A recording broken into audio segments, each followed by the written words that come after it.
Hello everyone, good evening. আমরা Sunday চলে গেছিলাম ঘুরতে পার্কে।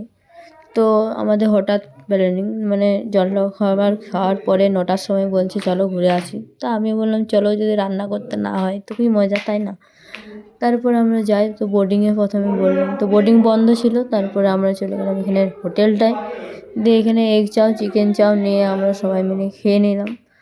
আর তারপরে ভাবলাম ওইখানেই ভাত টাত খেয়ে নেবো, কিন্তু আমার মনে হচ্ছিলো যে ঘরে খাবো। তার মধ্যে ছোটো একটু বদমাইশি করছিল। তারপরে ওকে নিয়ে ওই স্লিপ করানো, ওগুলো মানে এত ভীতু, ওগুলো না কিছু করতে পারছিল না। ওর বাবা ওকে নিয়ে ঘরে চাপালো, আর আমিও ওকে সাহস দেখাচ্ছিলাম, কিন্তু ও খুব ভীতু। তারপর এখানে জাম্পিং করে নিল একটু, এটাও খুব ভয় খেয়েছিল। একটু করে নেমে গেছে, খুব ভীতু একটু। তারপরে আমি একটু ঝালমুড়ি নিয়ে নিলাম। বাঁকুড়া জেলার মানুষ যদি একটু মুড়িই না খায় তাহলে আর খেলাম কি? আমি সবসময় মুড়ি খেয়ে নিই। তো তারপর ওকে টেনে নিয়ে আসছে, আসার সময় চাপবো। আর এখানে আমি যখন বেরোচ্ছিলাম তখন এই ভিডিওটা, যে আজকে রান্না করতে হবে না, মুখের একটা আলাদাই হাসি।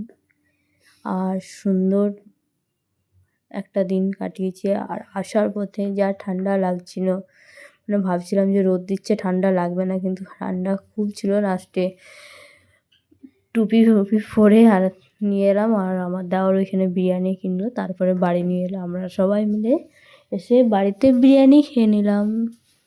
তাতেই পড়েছিল চিকেন লেগ পিসটা, আর ওদের চিকেন লেগ পিস পড়েনি, মানে একটা আলাদাই মজা।